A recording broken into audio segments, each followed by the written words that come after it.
اور کس کس کی طرف سے واجب ہوتا ہے. تو صدقہ فطر سب سے پہلے واجب کس پر ہے؟ دیکھیں صدقہ فطر کا نصاب جو ہے نا خوب سمجھ لیں. جس آدمی کے پاس یا جس عورت کے پاس 5 چیزیں یا ان کا مجموعہ 52.5 تولہ چاندی کے برابر ہے، یعنی اس کی قیمت کے برابر ہے، تو اس پر صدقہ فطر بھی واجب ہے، قربانی بھی واجب ہے. 5 چیزیں کون سی ہیں؟ سامان تجارت، یعنی وہ سامان جو آپ نے بیچنے کے لیے خریدا ہو. بار بار میں اس کی وضاحت کرتا ہوں. پلاٹ خریدا تھا بیچنے کے لیے اور اب تک بیچنے کی نیت باقی ہے، اس کو کہتے ہیں سامان تجارت.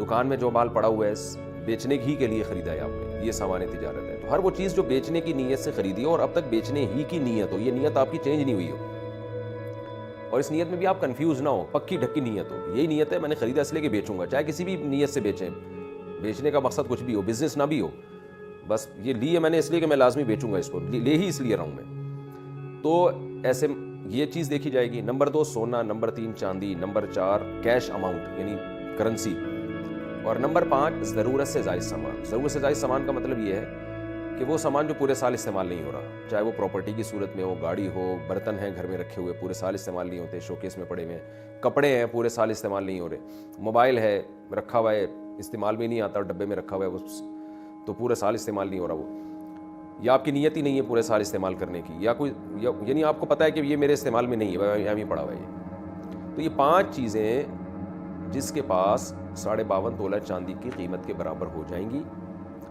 تو اس پر صدقہ فطر بھی واجب ہے اور